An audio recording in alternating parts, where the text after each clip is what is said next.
Hello বন্ধুরা, WHO যা বিশ্বের সবথেকে বড় ওয়ার্ল্ড হেলথ অর্গানাইজেশন তার পেশ করা রিপোর্ট অনুসারে দুনিয়াতে 1.3 বিলিয়ন অ্যাক্টিভ স্মোকার রয়েছে।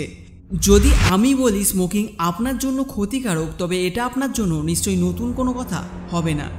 সেই সাদা মাটা সত্য যেটা সব সিগারেটের প্যাকেটের মধ্যেই ছাপা হয়ে থাকে গভর্নমেন্ট রুলস অনুসারে।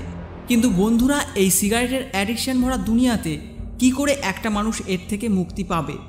আপনি শুধু একবার বৈজ্ঞানিক দৃষ্টিকোণ থেকে একটু নজর দিয়ে দেখুন, আপনি সেই সমস্ত নলেজ পেয়ে যাবেন যেটাতে আপনার কাজ অনেক সহজ হয়ে যাবে। কেননা আপনি আগেই জেনে যাবেন সিগারেট না পেলে মানুষ কেমন রিয়্যাক্ট করে।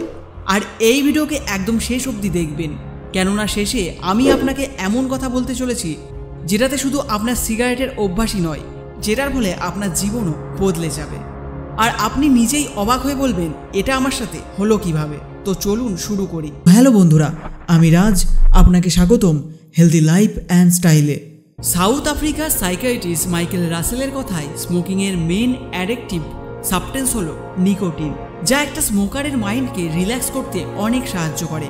আর এটা কিন্তু ততটা ক্ষতিকারক নয় একটা সিগারেটকে বানাতে যে উপাদান লাগে তার থেকে। যেমন কফিতে পাওয়া ক্যাফিন মেন্টাল অ্যালার্টনেসকে বাড়িয়ে থাকে, ঠিক তেমনই এটাও ততটা অ্যাডিকটিভ হতে পারে।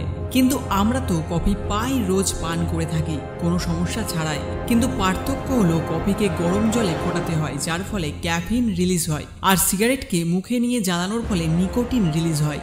আর এই খতরনাক প্রক্রিয়ার সময় মোটামুটি 5000-এরও বেশি টক্সিন, অন্যান্য অ্যাডিকটিভস আর হার্মফুল গ্যাস রিলিজ হতে থাকে, যার মধ্যে টার মানে টারকোল, পিচের মতো কালো চিপচিপে পদার্থ উৎপন্ন হয়। এগুলোই কিছু সময় বাদে শরীরে অনেক ক্ষতি করে থাকে। কিন্তু আপনি এটা জেনে আশ্চর্য হবেন, ধূমপান ছেড়ে দেবার লাভ সিগারেট শেষ করার 20 মিনিট পর থেকেই শুরু হয়ে থাকে। এই 20 মিনিট পরই আপনার ব্লাড প্রেশার, হার্টবিট নর্মাল হতে শুরু করে, কারণ সিগারেটের মেন কেমিক্যাল নিকোটিন, যা আপনার মস্তিষ্কে এফিনেফ্রিন এবং নর এফিনেফ্রিন নামের নিউরো ট্রান্সমিটার রিলিজ করে, যা হার্টবিটকে তো বাড়িয়ে থাকে, সাথে আপনার রক্তকোষিকাকে ধীরে ধীরে ন্যারো করে দেয়। যখন শরীরে নিকোটিনের ক্ষুধা লাগে, তখন আপনার মুড সুইং, কাউজিনেস মানে দুর্বল হয়ে পড়া বা অবশ হওয়ার মতো ফিলিংস, স্ট্রেস আর ঘুমের সমস্যার মতো ডিফিকাল্টি, সাথে ডিপ্রেশন আসা খুবই সাধারণ একটা বিষয়। নিকোটিনের জন্য আপনার মস্তিষ্ক অনেক পরিমাণ ডোপামিন রিলিজ করে, যেসব কেমিক্যাল আপনাকে রিল্যাক্সড আর ভালো ফিল করাতো, এবং ডোপামিনের কারণে আপনার মুড ঠিক হতো। আর যা আপনার অভ্যাসে বদলে গেছিল, সেটা এখন বেশি মাত্রায় উৎপন্ন হবে না। আর তখন এই ধরনের সিমটমস আপনার শরীরে আসাটা খুবই স্বাভাবিক। সেটা নিয়ে চিন্তা করার বদলে সেটাকে টলারেট করা খুবই গুরুত্বপূর্ণ। আপনি যখন সিগারেট পান করতেন, তখন ধোঁয়ার মধ্যে থাকা পয়জনাস মোনো অক্সাইড গ্যাস আপনার ভেতরে প্রবেশ করত, ফলে রেড ব্লাড সেলের আকার বড় হতো, আর যার ফলে রক্ত ধীরে ধীরে পাতলা হতে শুরু করে, আর যার জন্য ব্লাড প্রেশার ও রক্ত শূন্যতার মতো সমস্যার সৃষ্টি হয়, আর যা আমাদের মস্তিষ্ক এবং হার্টের জন্য খুবই মারাত্মক হতে পারে। কিন্তু আমাদের শরীর একটা মেশিনের মতো, সে 24 ঘন্টার মধ্যে আপনার শরীর থেকে সেটা বের করার প্রক্রিয়া শুরু করে দেয়। যেমন জোরে জোরে কাশি, যা শরীরের ন্যাচারাল রেসপন্স, আমাদের ফুসফুসের ভেতর থাকা টক্সিনকে বের করতে অনেক হেল্প করে। 48 ঘন্টা পর আমাদের ড্যামেজ হওয়া রক্তকোষিকা আর নার্ভ সিস্টেম পুনরায় রিগ্রোথ হতে শুরু করে। টেস্টেও কিছু পরিবর্তন আসে, যার ফলে খাবার আরও বেশি সুস্বাদু মনে হয়। আর এই সময় আপনার ডোপামিনের লেভেল কম হওয়ার কারণে নিকোটিনের ক্ষুধা একদম হাইয়েস্ট লেভেলে চলে আসে, আর মন শুধু চায় একটা সিগারেট। আর এর সিমটমস যেমন মাথা ঘোরা, বমি পাওয়া, হেডেক, শরীরে ক্র্যাম্প ধরা এবং ইমোশনাল সিমটমসের সাথে এনজাইটি, ডিপ্রেশন আসা খুব নর্মাল। আপনার শরীর শুধু চাইবে একটা সিগারেট। কিন্তু বন্ধু, যদি কিছু সপ্তাহ এই তুফানকে আপনি সহ্য করে নেন, তবে আপনার সামনে আসা দিনগুলো অনেক সহজ হয়ে যাবে। 72 ঘন্টা থেকে 1 মাসের ভিতরে আপনার শরীর ডিটক্সিফাইড হয়ে যাবে, আর যার ফলে টাইপ 2 ডায়াবেটিসের সাথে হার্টের যে কোনো সমস্যা এবং ক্যান্সারের ব্যাকটেরিয়াও ধীরে ধীরে শেষ হতে থাকবে।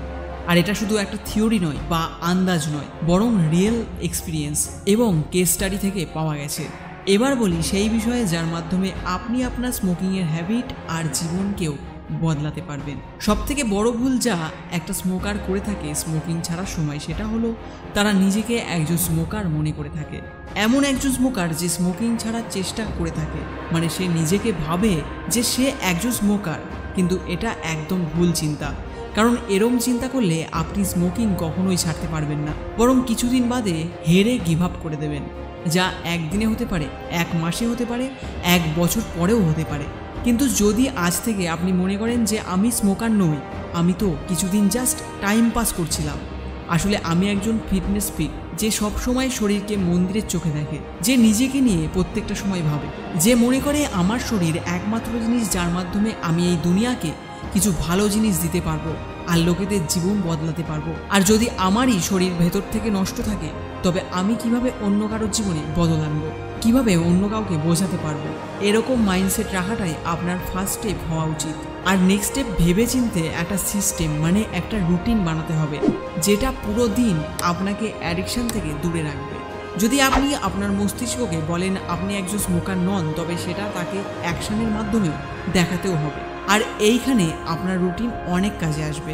আপনি জানেন যে কখন কখন এবং কাদের সাথে আপনি ধূমপান করে থাকেন, তো এইটাকে মাথায় রাখবেন এবং এটাকে অন্য অ্যাক্টিভিটির মাধ্যমে রিপ্লেস করতে হবে। এটা সেই সব অ্যাক্টিভিটির সাথে রিপ্লেস করতে হবে যার মাধ্যমে আপনার জীবনে পরিবর্তন আসছে। ধরুন আপনি প্রতিদিন দুপুরে খাবার পর বা অফিসের ব্রেক টাইমে স্মোকিং করেন, তবে সেটা আগে থেকে বুঝুন। যখনই আপনার মস্তিষ্ক দেখবে এটা অফিসের সময় এবং আপনার ব্রেক নেওয়ার সময়ও হয়ে গেছে, তখন একটা সিগারেট পান করতে আপনার ইচ্ছে করবে। কিন্তু যখনই আপনি সেটা বুঝতে পারবেন, তখনই আপনি সেটা কোনো পজিটিভ দিকে নিয়ে যান বা এমন কিছু পজিটিভ অ্যাক্টিভিটি করুন। মানে ধরুন আপনি নিজে একটা সংকল্প করলেন যে যখনই আমার সিগারেট পান করতে ইচ্ছে করবে, আমি তখনই 10টা পুশ আপ মারব, বা 5টা নিঃশ্বাস পরপর আমি পেট থেকে নেব আর 1 গ্লাস জল পান করব। আর ঠিক এরম করেই আপনার অভ্যাসকে আপনি বদলাবেন, তো তখন মস্তিষ্ক দেখবে এ তো স্মোকিং না করে হেলদি লাইফস্টাইল লিড করছে। তখন এটা ধীরে ধীরে আপনার অভ্যাসে পরিবর্তন করবে। আপনার মস্তিষ্ক বিশ্বাস করবে যে হ্যাঁ, আপনি এমন একটা মানুষ যে শরীরের খেয়াল রাখে। আর ভাবুন তো, এরকম চিন্তা রাখা মানুষ কখনো কি সিগারেট পান করতে পারবে? একদম না। আর আপনি কি আপনার জীবনের এমন কিছু মিস করবেন যদি আপনি একটা সিগারেট ছেড়ে দেন? একদমই না।